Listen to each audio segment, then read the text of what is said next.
Today, on this edition of Let's Explore This, we are going to be in Tonopah, Nevada, specifically to discuss this magnificent building right here, the State Bank and Trust Company building. Situated in the heart of downtown Tonopah, and sometimes referred to as the Belvada, this structure was listed on the National Register of Historic Places in 1982, the document from which most of the information for this episode has been culled. The State Bank and Trust Company building, it is illustrative of the economic solidarity of early Tonopah. It also attests to the often disastrous role of speculative mining investments during Southern Nevada's boom years. The State Bank and Trust Company itself, it was founded by Western entrepreneur T.B. Rickey. It first opened for business here in Tonopah in September of 1902 in the now demolished Stock Exchange building. In April of 1906, Rickey commissioned Reno-based architect George E. Holsworth to prepare the plans for a new building. Holsworth, who was a pioneer builder in Nevada, supervised construction of many other prominent buildings in the state.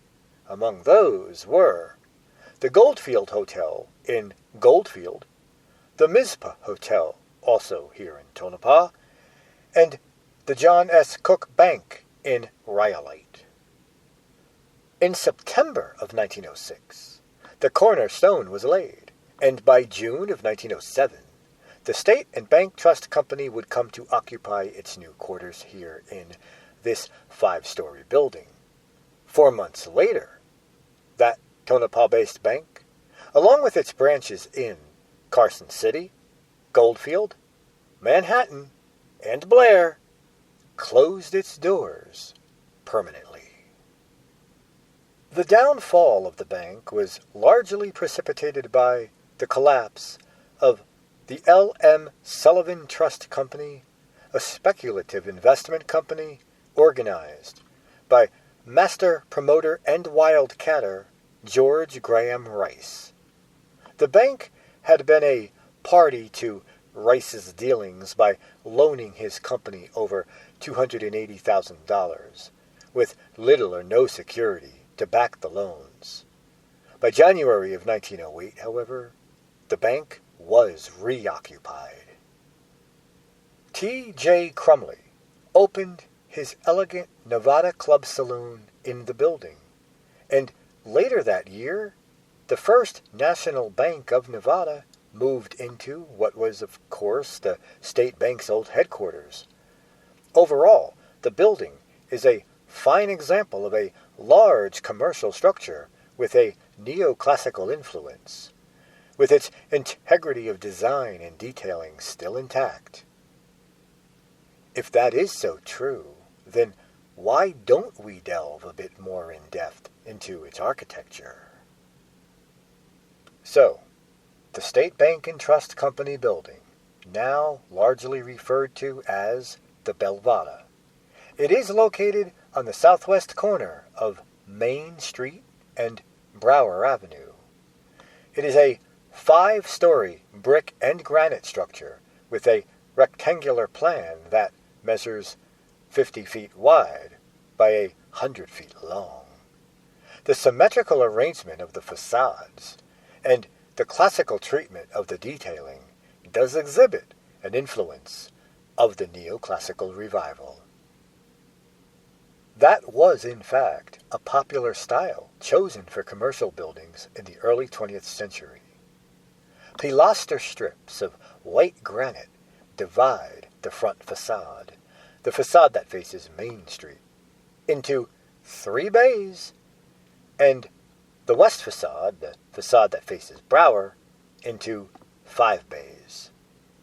Rising from the first level, the pilasters do terminate at the 5th story with molded capitals.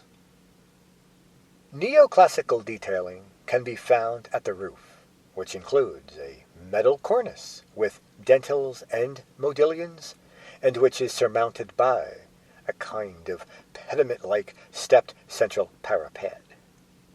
The original cornice band of an egg and dart design at the first story does remain intact. The Main Street facade does hold a central bay of paired windows with iron balconies that are flanked on each side by 3-part windows.